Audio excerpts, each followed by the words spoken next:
All right, everybody, welcome back to Clicks and Bricks. My name is Ken. This is Brian. Today's episode, just walk it in. Today's episode is going to be about review management, online review management. Yes, sir. Just online review management or all review management? I think we start basic. Maybe on part 2, we'll kind of dive deeper into the managing part of the review. But right now, we really just want to let people know about reviews in general. Okay, cool. Baseline it. All right. Baseline. But I also don't know the questions, so we'll see how this one goes. Before we jump into it, though, I'm super excited because my text community is starting to grow a little bit, and I'm starting to send some text messages out. It's a lot of fun. If you want to join my text message community, 314-370-37... Scratch all that. 314-370. I'm not wearing my. I'm trying to clean my glasses. 314-370-2871. I could have just went first, man. Wow. You got ready. Man, that was a challenge to get through there. Yes. And my text line, 314-216-2040. I want you to text this line, okay? If you have topics that you want us to go over, if you have questions about another podcast or the one you just watched, definitely let us know on the text line. We got your back, okay? And before we jump into our Between the Cubicles, also, if you're watching this on any one of the 8 platforms, make sure you hit subscribe and then hit the like button. Give us 5 stars, please, all right? And before we jump into Between the Cubicles, I don't necessarily know what the topic is. So right now, Nick came on as a producer, right, and he sits in the cubes with us. And yes, we all sit in cubes together. Not on the same cube. It's plenty of spaced out. So Nick has just been kind of over listening through conversations and stuff throughout the week, and he is now, instead of me and Brian coming up with, or pretty much Brian coming up with what we're going to talk about Between the Cubes, Nick is just assigning us a topic of the things that he heard us talk about this week. So he thinks it'd be interesting, or he thinks that people really need to know.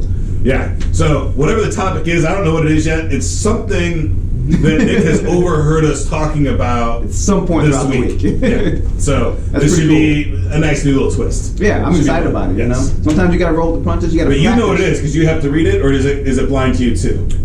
I knew this one because I already knew what this one was about. I don't know the questions. The questions he found the questions. So he's got all the questions from the guests, listeners. Yep. So you don't even know what the questions are I don't know yet. any of the questions are. Okay, so cool. We are we're stepping into a new world. What episode is this? 17. Episode 17. So this is our 17th week. Yes, actually, 18th week because we took Christmas. We took one off. We took Christmas or New Year's Eve off. New Year's Eve. We worked Christmas. That sounds like me. I think it was like the way it fell. It was like the day before or something like that. Okay, like it was on the holiday. Yeah, it wasn't on the holiday. It was close to it. Gotcha. Okay. Right. So today for Between the Cubicles, Nick was really pumped up about this. Okay. Okay. This is about NFTs and cryptocurrency gaining popularity recently. All right. So you know a lot about crypto. Yeah. So I know a lot about crypto, and I've just started really searching on the NFT. So non-fungible tokens is what an NFT is, and Nick's not wrong. Cryptocurrency has taken a huge spike just recently. More recently, a little bit of a dip. I mean, it went on a run. Now we're on a little bit of a dip, but it looks like it's coming back on Bitcoin and Ethereum and stuff like that. If I have advice to give to anybody in the whole planet today, and it's just because of the current price, $50 to $100, if you have to invest anywhere, I would do it in Dogecoins or Doggy Coins, DOGE coin. I use what site do I use to do that on? I was trying to find. I was having trouble setting up my virtual wallet. I use Kraken for my Dogecoins or Doggy Coins. I call them Doggy Coins because I remember when they were launched, it was a joke, right? The reason I say that is because $100 will get you just over. Like around 1,800 Dogecoins. So you buy them and just hold it, or what do you do? I would say just buy. If you have $50 or $100 and you want to risk it, I would buy Dogecoins and just hold them for the long term. It's wildly reasonable that they get to $1 a coin. So you're talking about turning $100 into 1,700. That's cool. That's really cool, and it's cool. possible they get to 10 or more, right? And we've got some really cool backers in Dogecoin world right now. Snoop Dogg just bought a whole bunch of them. Elon said he wants to make it the currency of the internet. So I'm not a financial advisor by any means, and if you buy them, you're 100% putting 100% of your money at risk. You could lose it all. So, but if you do have an extra $50 or $100 that you're willing to lose, that's where I'd put it right now, and it's got to potentially be a huge return. I think I'm gonna do it, man. I think I'm gonna do it myself and ask my wife to do it too. I'm like, screw it, let's put 200 in. It's just like see what it does. But NFTs are really non-fungible tokens are what we're talking about. I did a text message to my community last night, and there are 3 NFTs that I really think are pretty cool. Talk about it. The first one is it Nick? Correct me if I'm wrong. NFT or NBA TopShop.com. And so what they're doing is they created this non-fungible tokens or multiple tokens, and it's a pack that you can purchase, and it's like a LeBron James dunk, and then some supporting documentation on that specific little screenshot. And they'll release like a couple hundred of them or a couple thousand of them, and then people buy them. But then they're exclusive. They only release a certain number of them. What I don't know yet is how they keep people from counterfeiting them, which is what's all in the little package. I mean, like it's like a video clip and a couple of different images, still shots of the video clip, maybe some statistics about the game or where he was at the time, almost like a pack of digital baseball cards. Oh. That's cool. Yeah, that's cool. But with video clips and stuff like that, so it's kind of. I mean, it's a little weird right now. I think they're trying to figure some stuff out. It's interesting though, and some of these packs are going for thousands of dollars, right? They're as low as $20, as high as obviously, Charles Barkley pack is probably not going to be as valuable as LeBron James, Kobe Bryant, Jordan kind of packs, right? But you never know. You can. If you get in there and start playing with it, a lot of people are saying, the baseball card world's coming back, or the card world's coming back. I remember those days, man. So the next one that I really like, and I think this is my favorite one, is Earth2.io. Is my favorite non-fungible token right now. So, but before we go on to that one, I do want to say I agree with you. I'm trying to figure out how do you know they're counterfeited? Like, what's stopping me from just hitting the YouTube and saying, this is. Yeah, I think you can watch the same video anywhere else, right? But all the video editing software that's like pretty inexpensive. But that pack is verified by the blockchain. Oh, okay. And if you're in NBA, then you know that I can transfer it. I can transfer the rights to that video clip. Now, what are the rights for distribution, stuff like that? All kind of foggy right now. This is experimental stuff. They'll figure it out long term. Earth.io, though, is super exciting. They're trying to make a real life Ready Player One game. But right now they have just basically a Google Earth image, and you can buy plots of land on that Google Earth. Right? And the Earth2.io. So it's really cool. You actually buy the land, or you buy like the image of what like the rights are digitally for you buy that plot of land within the game. Oh, got it. Right, so that will be like theoretically like your home base. You can always go there and be safe. Right? That's kind of cool, man. Kind of cool. That's kind of cool. Like you're going to control the rules on that plot of land. Earth 2. I actually watched last night. I had a whole bunch of time because my truck broke down and I was waiting for tow trucks. So I had a whole bunch of time to sit and just watch videos. And I watched the Earth2.io demonstration of on YouTube, and it's the fly through what the game's going to look like, and it's so realistic. So this is I don't know if it's going to be a virtual reality or augmented reality kind of game. Mm-hmm. I really lean way hard on the augmented reality instead of virtual reality. But why is that? I think virtual reality is dead. They just don't know it. Augmented reality is going to be the home run. Without the ability to clear the shade and see what's happening in the real world, I think you're in a kind of an enclosed bubble. And I don't think people are going to like that. I think they want to have both, and augmented reality allows you to have both. The real world with overlays of technology, kind of like the Terminator. Right. That's where I think the holy grail is like either neural implants that just put that stuff on your retina, or some kind of retinal projection with some kind of augmented reality that like does an overlay, so I can look at that camera and say how much is that GoPro, and it'll just like show in my eye. is where I think the world's going to end up. But I mean, they're doing cool stuff with glasses nowadays, yeah, dude. So. The new Alexa glasses are really cool. But off topic, back on Earth2.io, they're trying to make a Ready Player One game, and right now you can buy plots of land, and those plots of lands are, based on, if you wanted the Pentagon, you could buy the Pentagon. It's going to be really expensive, and then you can sell that land to other people if you want to. So right now it's a land grab for Earth2.io. I imagine, though, they hint at that you can go into outer space, so I think they'll be launching new planets, too. Oh, my gosh. And probably, if it's going to be anything like Ready Player One, it'll be different planets with, maybe those planets have different specific case uses, like a fighting planet or a casino planet. Ammo planet, a health planet. And this is a PG-13 show, so let your mind wander. And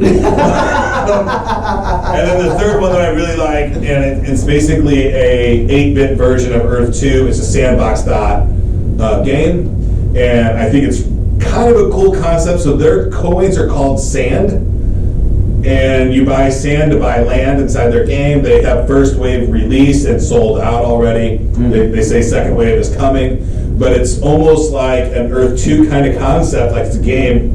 But it's all 8-bit, kind of like Minecraft.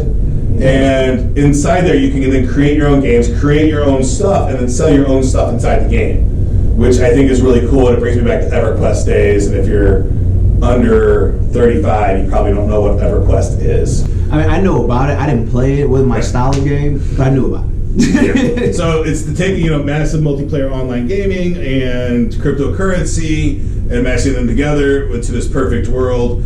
And one of the great things about cryptocurrency is that you can do microtransactions. So you can buy stuff for really small amounts of money without giant transaction fees. Right? It's almost pointless to sell anything on the internet for less than $1, right? Because the transaction costs. Yeah, right? To do that, it costs you more money to actually. Purchase. So it's kind of silly. So you're gonna spend, you're gonna spend 2.5% of the transaction, plus you're gonna spend 30 cents for the transaction. So you've got 32%, 33%, 35% of just whatever fees. in just fees of that dollar. So it's kind of a hard thing to do. But with cryptocurrency, you can do that, right? You can do microtransactions. I just don't know very much about cryptocurrency, and it makes me so nervous to get into it, being that it's like the Wild Wild West, man.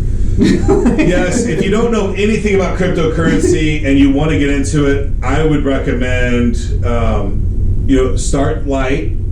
And with my $100 of I like Coinbase. Yeah, Dogecoins I think is a great investment long term. Potentially, right? It's right now it has probably the most upside for the lowest investment that I can see in the whole planet right now. That's a win.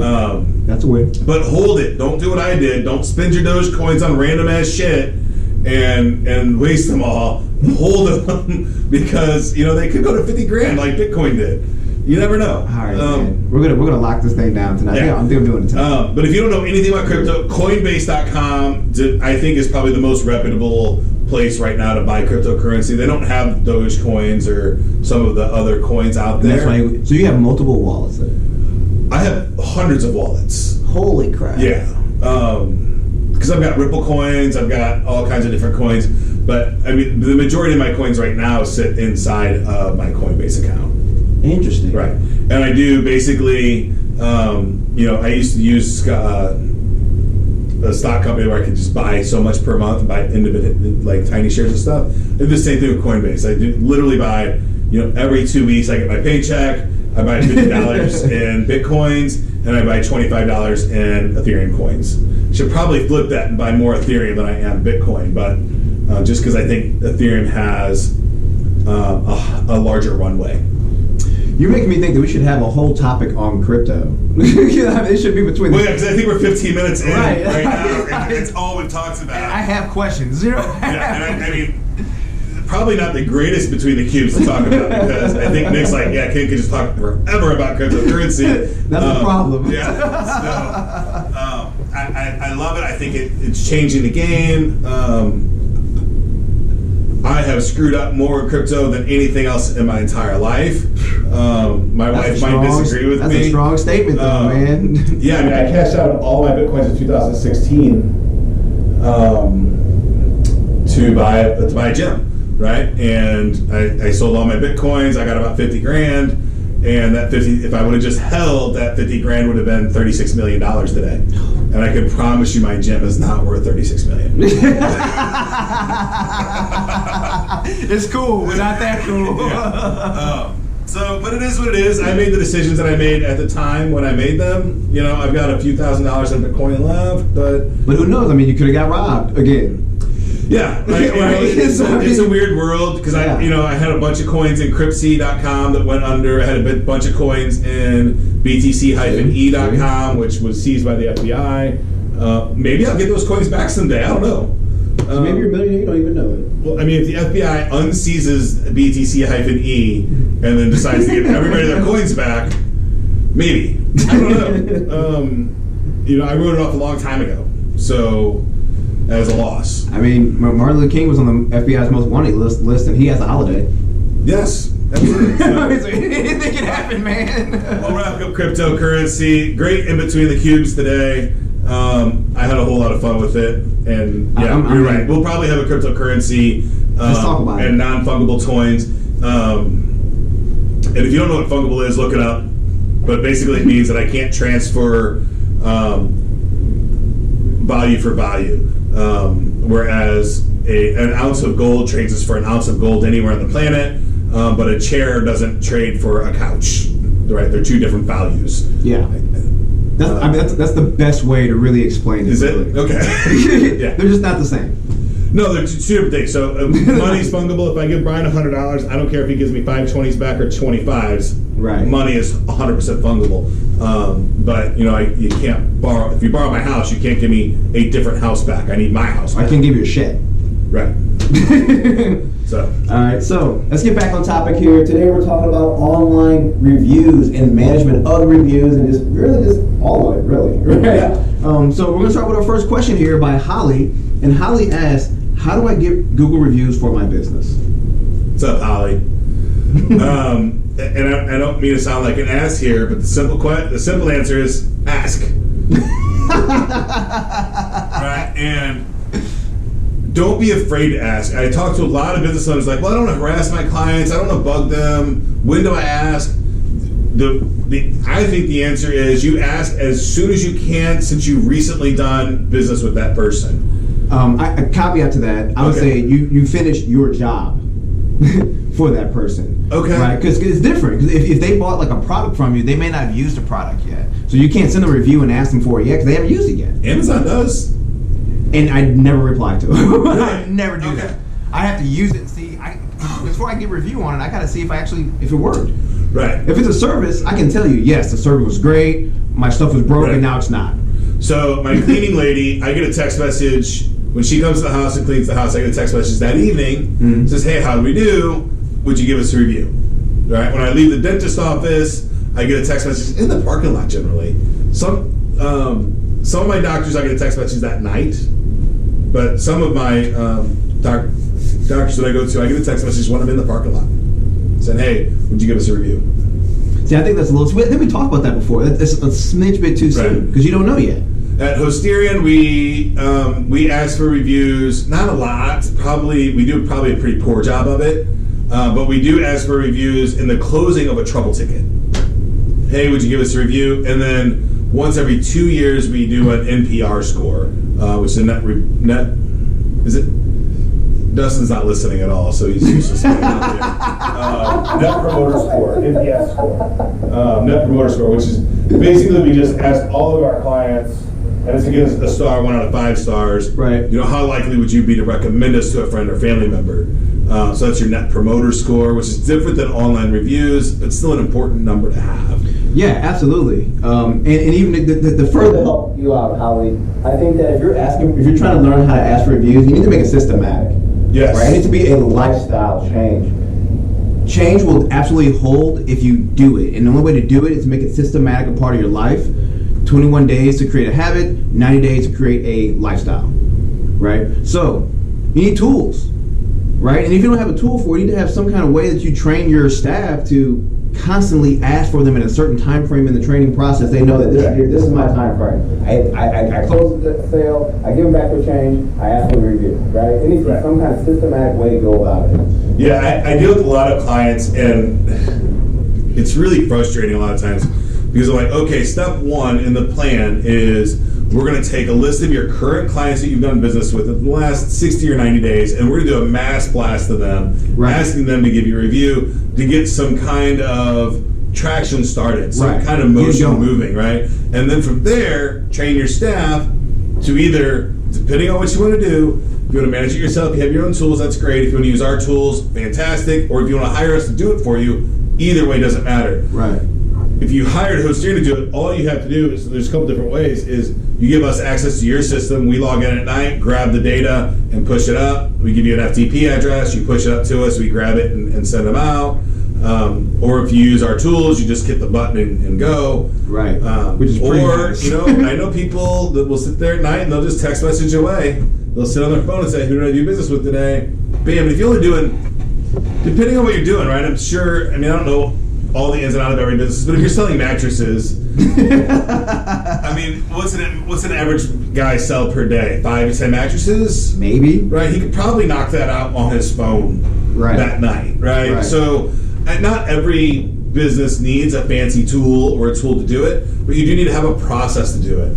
And bingo. Tools help that process. Right. So, but we're not telling you to do anything fancy other than just ask people for the reviews in the time frame that it makes sense for your business. And if it's a gym, a dentist, anything like that, I would do it right away when they're in the parking lot, fresh on their mind. You know, and to add on something I heard from Gary Vee, I think you told me this from Gary Vee too, was that when you ask, fully ask. Don't shy around it. Don't beat around the bush. Yeah. Like, just stand up, you know what I'm saying, and say, listen, thank you for your business. I would love if you leave me a review.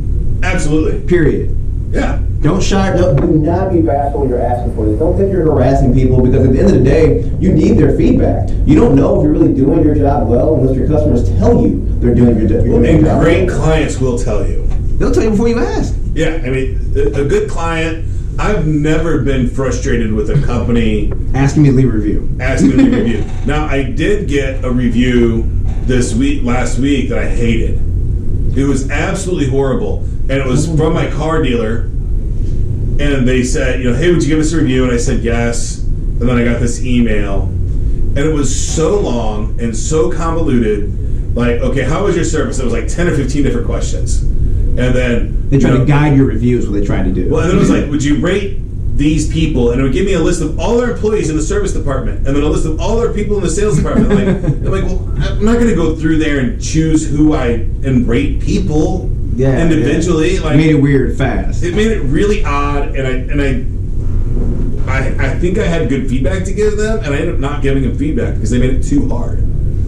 Goes right back to the very first thing you said. Just ask. Don't make it hard for people. And I would recommend, if you're not doing a net promoter score for the benefit of your own business, then the only review that I think matters, obviously there's the individual employee review kind of stuff that you can do, but the one that really matters is Facebook or Google.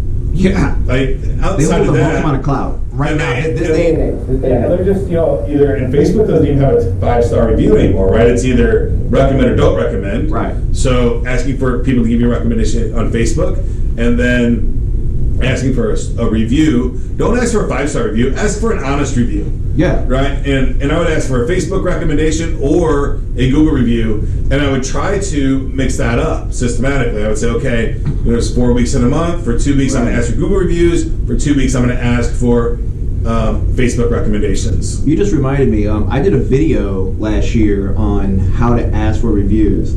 So if you guys can put that in the notes to put in the link to that video, I think that'd be a good one for people. It's a nice little template, 5 rules, 5 little steps. You go through this, it'll teach you how to ask for a review in a systematic way, so you can easily train your staff to do that. Yeah. So Sam's a new director. For right now, Sam, just write down the time.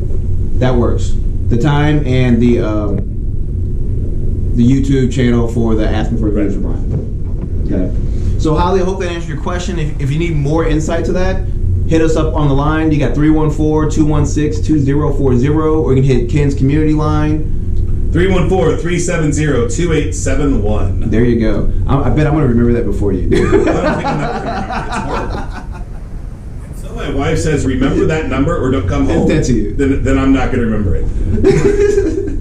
That's how she motivates me. Don't come home until you've done X, Y, or Z. So I guess I gotta get these reviews then. So come home. All right, moving along. Next question is by Bella, and Bella says, "Do you think people purposely give online bad online reviews? If so, how can you stop them?" Bella, yes. Yes, they do. So I've got an example. I think I've talked about this on this show before. The title one? No, this is, I've had some at Title 2. Like when we were closed? Yeah. That was bad. Right. But Hostirian is a hosting company, and it's weird because we host other hosting companies, right? They'll buy servers from us because we own and operate the data center, so we're a little more than just a hosting company. A lot of hosting companies buy space from data centers. So we shut a client off because he didn't pay, right? And we don't do that lightly ever, right? It's always a pretty big decision, and we talk with the client. We really, really make every effort to not do that. Trying to make it work. But this one person became obvious that he just wasn't ever going to pay, and we shut his services off. And then he had his whole family go online and give us bad reviews, right? Which was horrible. Like our review, it still hasn't fully recovered, right? This was 5 or 6 years ago. Back then, I really didn't know what to do. It was probably more than 5 or 6 years ago. So I literally just turned reviews off. I turned them off on Facebook, and I turned them off on my Google My Business page. I said, don't allow for reviews. Now knowing what I know, that was a mistake. What I did do, though, is I answered every one of the bad reviews and said, hey, I'm sorry you had a bad experience. I can't even find that you're a customer of ours. Can you please give me more information? That's one example of purposely giving bad reviews, people teaming up and bullying you, right? Because they don't like something that you did, or because they don't like your business practice. It's misinformation. Right. They weren't your client. Correct. They were your client. But Google doesn't care if you use a review. You can't. Right. You cannot delete reviews. You can only reply to them, as far as I know. Yes. So the other thing is your competitors might have their friends and family members give you bad reviews, right? And it sucks. So the only thing you can really do there, and I think is, and if somebody has something better, please hit us up and let us know, is reply to those as politely as possible, and don't get into arguments with them, but be very frank. If they're not your client, specifically if they're not their client, say, hey, I'm sorry that you had a problem. Are you sure you're talking about the right company? I can't find you anywhere on our systems. When was the last time you did business with us? That's going to discredit to anybody reading that and see your reply. And if they don't reply to that, it's going to discredit their post. Absolutely. And their review. Absolutely. Right? But it still drops your rating, which really sucks. And I guess the last example that I have there is just, this happened to us the other day. And this isn't necessarily a review, but it just goes to show you that some people in the world, unfortunately, just have a negative outlook on life. And I feel sorry for them. I wish them the best. I'm sorry that whatever they're going through in life sucks for them. Right now, we all have struggles in our lives, and we try to push through them. Right. But the other night, I had somebody on Facebook say, hey, I'm looking to help to get Google reviews, right? Or to get listed on Google. And this was a totally innocent thing, and I tagged Brian in it, right? Because I was reading it. I said, hey, Brian, you might be able to help this person, hit him up. And before I got a chance to reply. The person said, hey, Ken, what was the purpose of tagging somebody else on this reply? And I said, well, Brian can help whoever this was get listed on Google, right? Right. Specifically, service-oriented business, brick and mortar on Main Street, that kind of stuff, we knock it out of the park. So I knew that we could help them a lot, and we could help at a very reasonable price. And this person just went off and started bashing us. I didn't even reply back, and he was just for just no apparent reason. And so yes, there's nasty people on the planet. I prefer to think that the majority of people are good, honest, wholesome people, and unfortunately, the negative people have a very loud microphone today, right? And when they don't stop talking. Right. So the question is, does it happen? The answer is yes. Probably happens less than you would think, unless you get on some kind of radar. Yeah. My wife gets on some pretty bad radars occasionally. I'm not going to talk too much about it. Because I don't want to have more radars. But she's in a controversial field, and when you're in a controversial field, it is amplified. Yes. Right? Yes. I stay away from politics and controversy. We know already. As much as possible in public, right? I'll conflict in personal life, but public life, I don't like doing it at all. So the best way I think to combat that is get good reviews. Talk to your current clients and have good reviews with the bad reviews. There you go. And the bad reviews that are fake, I think that the people that are really serious about buying your product or service will see right through it. And they're typically pretty obvious because they don't make sense. Right? Some of them like when I'm reading reviews and I see like someone complain about shipping, I'm like, that wasn't the manufacturer's fault that the shipping didn't get to you on time or they broke it there, or most times it's not their fault. And actually, I think I did a video on this subject too. So if you could tag this time, see for that video too. But the way I like to address it is just like you said, man. You gotta get the good reviews too. Yeah. You can't be scared and worried about the people that will say they won't. Be focused on people that will.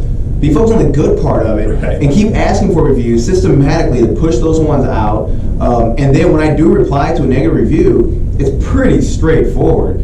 For one, I do exactly what you said. If it's someone that's not a client of mine, then I let that know that, wait, are you even a client? Right. So like, is this even justified, right? But the best thing you want to do is take the conversation offline. Do not argue with people on the review site. Just say, oh, I'm sorry that happened to you. I don't see you're a client if they're not a client. Unless your personality is like Wendy's. Unless you're like Wendy, you can be a savage. Right. I mean, if you're creating that kind of online persona of you have no apps and you're just going to go right to the jugular all the time. Do you? You know, if you're a spunky redhead hamburger salesperson, go for it. But if you're not, take the conversation offline, right? And when you reply, just tell them, listen, like, I'm sorry that happened to you. Usually that does not happen. Here's my email. Here's my phone number. Let's talk about this and get you all squared away. Because if I were to see that negative review, because I read negative reviews, and I think most people do when they're researching, I would see that and be, okay, if they mess me up, they'll take care of me. Yeah, absolutely. And that would make me want to do business. Yeah, so the reviews about bad shipping, or, I can't tell you how many times I read reviews that say, I'm giving this a bad review because I got it and it was broke, and I shipped it back and they gave me a new one. Well, that's not a review of the product. Right? That's a review of the shipping company that broke it in transit. Right. And it's actually a good review if there was a problem and they resolved it. Right. A bad review would be, and for free. I had a problem and they didn't resolve it. My stuff was broken. They said, oh well. Right. That's a significant problem. So, and then going back in the beginning of your statement, you said, don't be afraid. And you're a business owner today. I don't think you're afraid, right? You took a giant risk and decided you're going to start a business, right? And you're going to run this business, and you're going to operate it. And you're going to have employees that you're responsible to pay them, and their kids and all this stuff. Right? You got huge responsibilities every single day. You didn't start a business because you're afraid. So I don't know why you would be afraid to ask for people's opinion. If you can't ask for their opinion, how are you going to ask them for their money? Right. So you're asking for their cash. You're going to take their money, but I'm not going to ask you how it was for you. Right. Yeah. So I don't comprehend the fear of asking for reviews. I understand the fear of being, a nag or something like that. So yeah, don't do it too much. Don't send them a text message every day or every couple hours, right? But when you've done business with them and they've had the appropriate amount of time to use your product or service, right, ask them for their fully ask, right, and ask fully. And if you're in a support position, hosting company, car dealer, service technician, anything like that, I would give it a couple of days. Yep. Right? How was your experience? How's the car running? Absolutely. Were my technicians nice to you? And depending on what the service was, sometimes it does make sense to ask right away, right? Can you say, did they have it all squared away? Was everything clean? Did they put it all back right? Did they teach you how to use whatever they fixed and built and did? Like, are you good there? Yeah. All right, now go play with it. That would make me feel on the pretty good. reviewer side, I would really ask everybody that's giving reviews to, if you want to do a negative review on something, please talk to the manufacturer, vendor, business before you give them the bad review, and give them the opportunity to fix whatever's wrong. If they're not fixing what's wrong, then give them the bad review, right? And let other people know that, hey, I had a problem with this, and they wouldn't fix it. They refused to fix it. But in this world, shit goes wrong, man. Things break, things happen. Businesses make mistakes, people make mistakes. I mean, give them the opportunity to shine, and if they don't shine, then bash them. But if you give them an honest ability to resolve the issue before you just go bashing them on the internet, because if you do that, they're still gonna help you, but you've created this weird animosity, resentment situation at that point between you and the vendor. And if you're the vendor and somebody's giving you a bad review, it's a sunk cost, man. Just don't even talk about it. Just say, hey, I really, I value your business. I want to turn that 3-star to a 5-star. What do I have to do?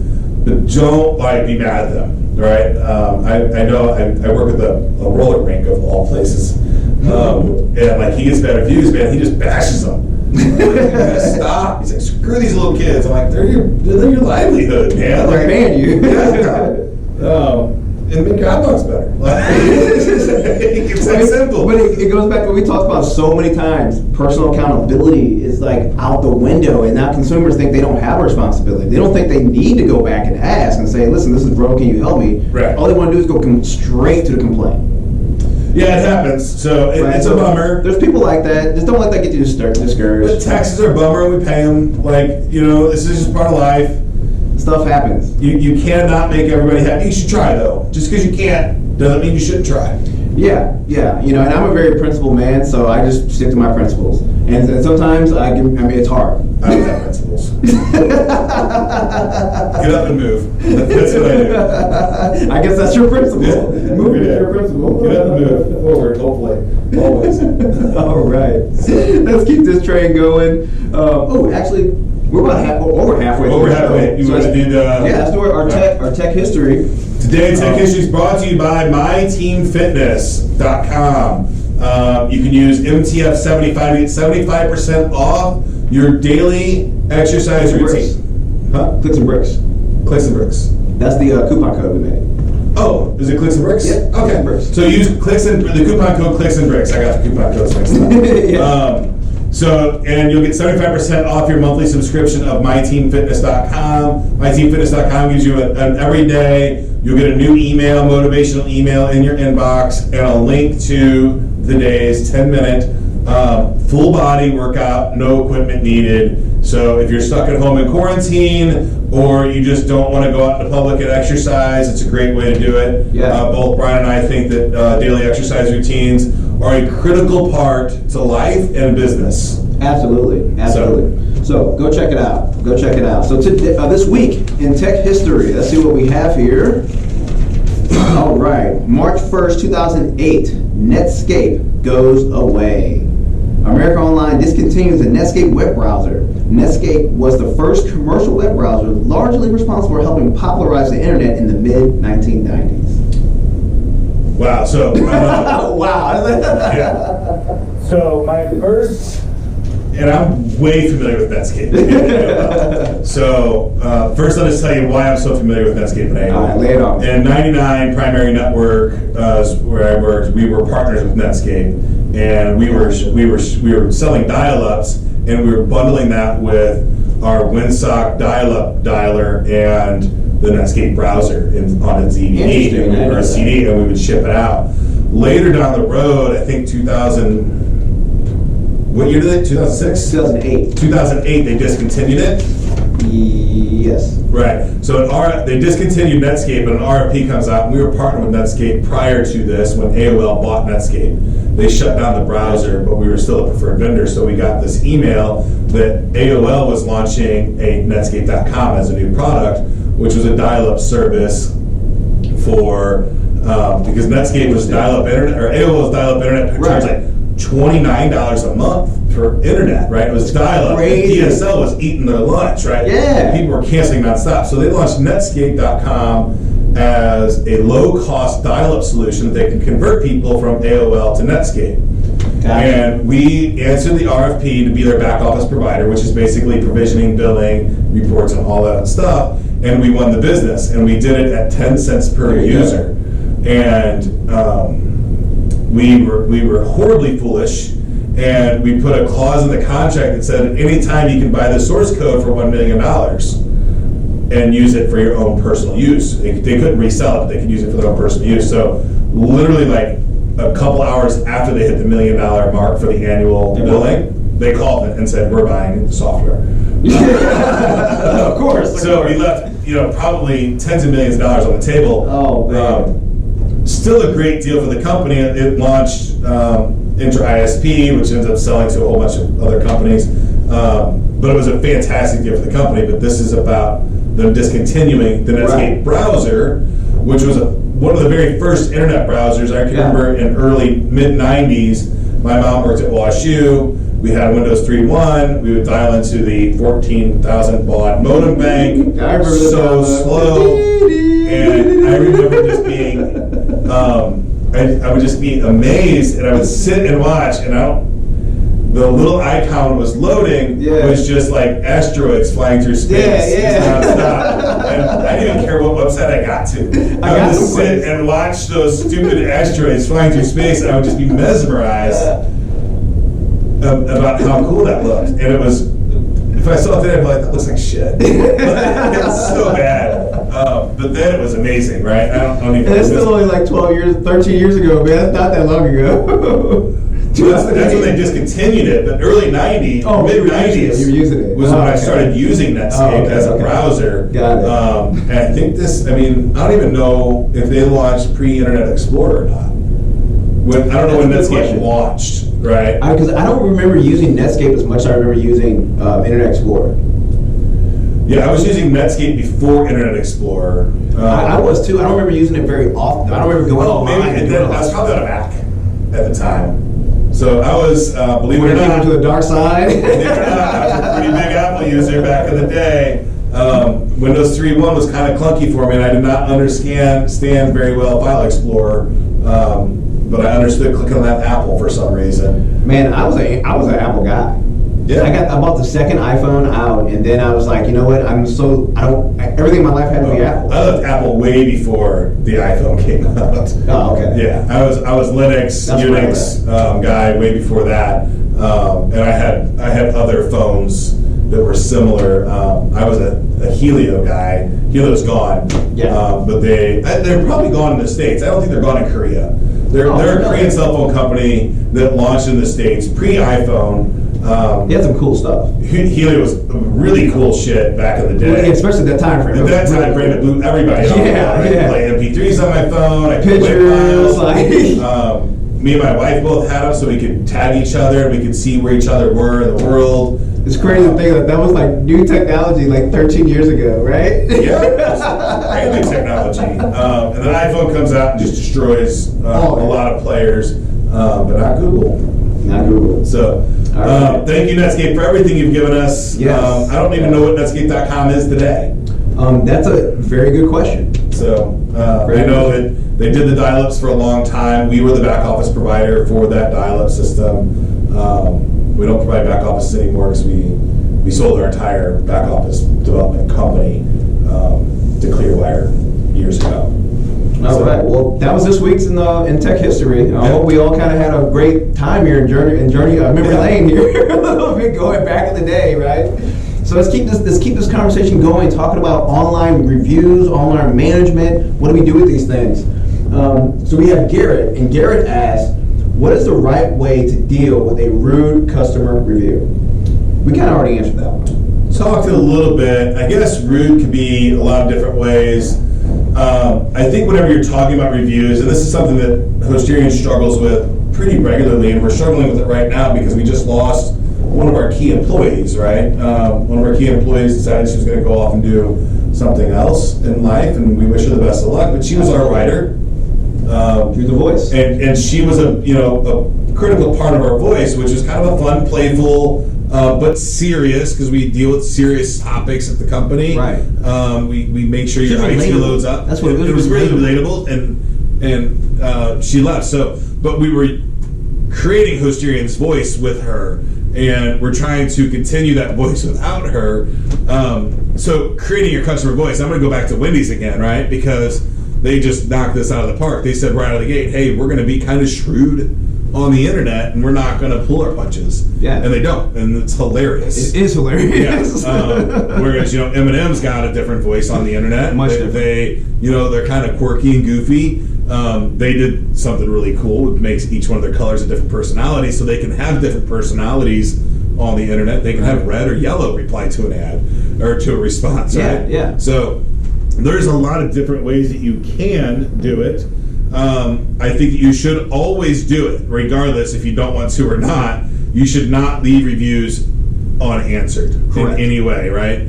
So find your voice and answer in your voice. Be sincere. Try to be humble, and make sure that you always try to extend an olive branch to that person for a way to resolve their grievance. Yeah. And if it's really bad, take the conversation offline. I can't stress enough, do not fight with people on online. It's just a waste of all kinds of energy and life. Unless that is the voice of your company, like Wendy's. Right. If they're going to go back and forth, they may hurt your feelings.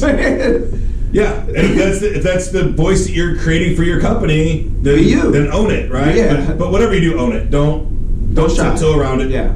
And just tighten up and go after it. Yeah. All right.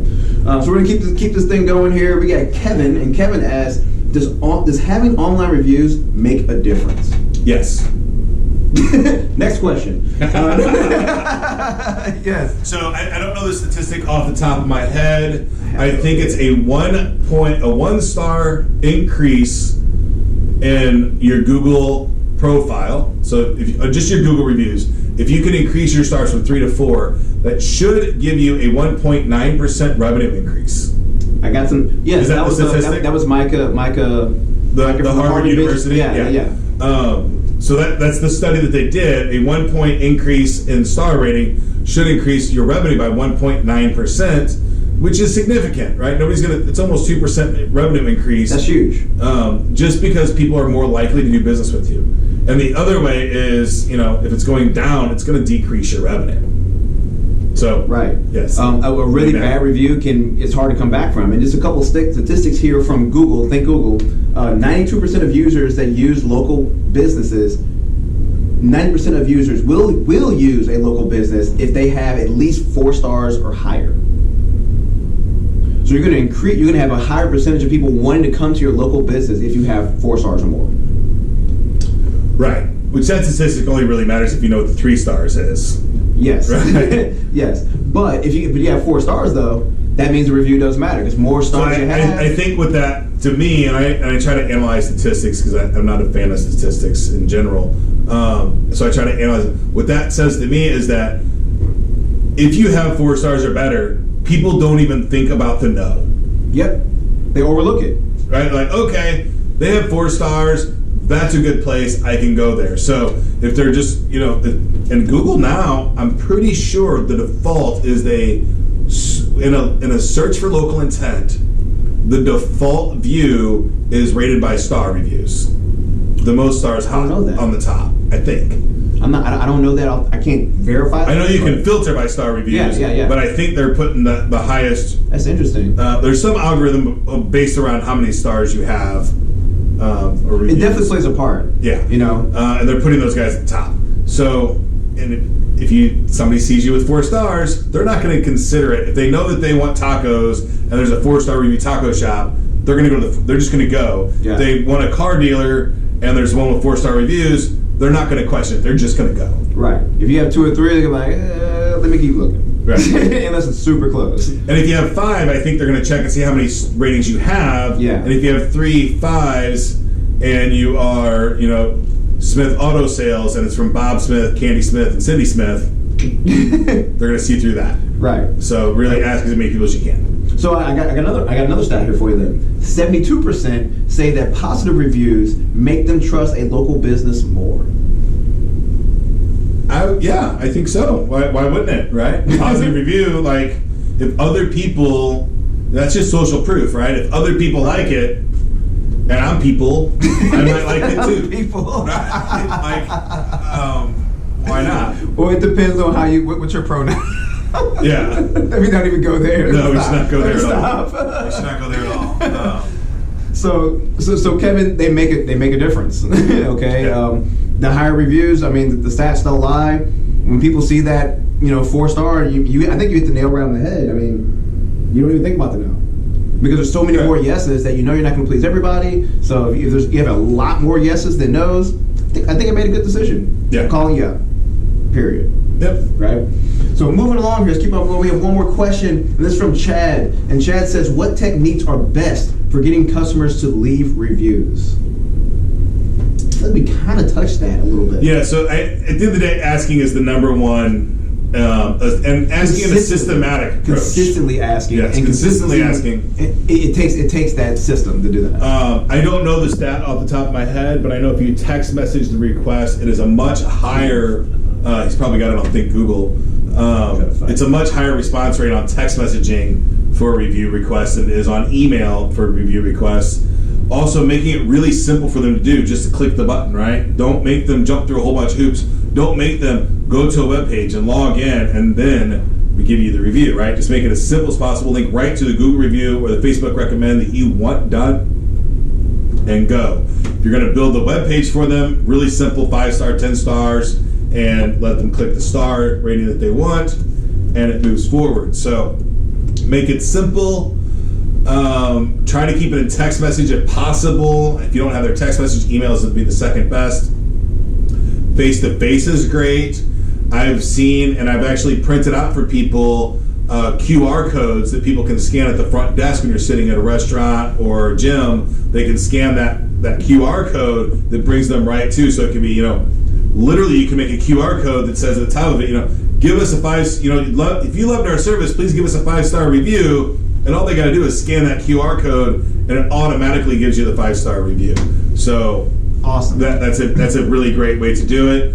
If you teach classes or you ever have a captive audience, ask the entire audience. If you love the service that we provided to you today, please make sure to leave us a review on Facebook, Google, or Yelp, or whatever service that you're looking for there to kind of grow that review management. I would, again, stick with 1 or 2, right? If you want to really grow on Yelp, really focus on Yelp. If you want to grow on Google, really focus on Google and Facebook. I generally split my efforts between Facebook and Google. They hold the most clout. They hold the most clout. And I think, and I don't know the answers. Do Facebook recommends fall over to your Twitter or to your Instagram page? I don't believe so. Does Instagram have reviews at all? Because I don't think Instagram has reviews. Even if you convert your page to a business page, I don't think there's a spot there for you to leave reviews. Instagram has no reviews. Not that I've seen. Now, unless it's something that's maybe, I create a lot of business Instagram, accounts. get to work. Make it count when you do it too. Come on. So I found one of the statistics about text messaging, and it says that 58% of consumers reply to text from a business. Okay. Right, so that's pretty high. I mean, Respond. Right. So if that you means sit not in it- open. And then to give you an idea, email marketing, you're happy to get 3% response rate. Yeah, that's So huge. 58% is huge. That's huge. Yeah. I'm trying to see. There's a bunch. I'm trying to go through this like a really long. I'm trying to catch that one. I might have to get that one ready for the next time. Another tactic to use is put the onus on the person that dealt with that person and have them send it to them personally from their inbox. So if Sarah's the one that did business with this person, she's your front desk girl, right? Let her at the end of her shift send out the requests from her email address. Because if they say, oh, I did business with Sarah today, I like her, we chit-chatted about our kids or whatever, oh, and I got an email from Sarah and she's asking me, that's a lot different than when the company's asking. That's intimate. Right. That's intimate, and that's the whole point. I don't know why like so many businesses think that they need to be someone else online than who they are in person. That's like the absolute worst thing you can do. You want to be the same person you are online than you are in person. And the more you do that, that's how you create those systems, right? A system to make sure you're doing that, and something like that will actually create a system that's going to get your employees involved, right? Yep. So you're going to create a culture, and that's how you make impact, by creating a culture, not by doing one-off stuff. Right. Absolutely. So I think we're wrapping up. Is that the last question? That was the last question. All right, and we are right in the last 5 minutes. Again, my name is Ken. If you want to join my community, it's a lot of fun. 314-370-2871 is my cell phone, or is my text messaging community number. I will never try to sell you anything for that message. I will answer, maybe not in real time. In a couple days, I'll answer any questions that you have. Totally free to engage in questions and conversations there. But I'll also send tips and tricks as I come across them. My last night's message was my two favorite crypto or non-fungible tokens. And we'll go on from there. So, other than that, Brian? Yeah, so my text line is 314-216-2040. Make sure if you're listening to this on any one of our 8 platforms, make sure you hit subscribe, and then you rate us with 5 stars. I want you to text my line if you have questions or topics that you want to talk about. If we didn't hit your topic or we didn't hit your question as deep as you wanted us to, hit us up, all right? And we'll make sure we dive deeper into it for you, okay? Other than that, you guys keep watching, keep hustling, keep doing your thing. We'll see you guys next time. If you're watching us on YouTube, please subscribe to the channel and leave any comments that you want for Nick, so that he can tell us what's going on. He'll answer you, and we can make changes or answer any questions there as well. There you go. So, all right. Get to work and make it count.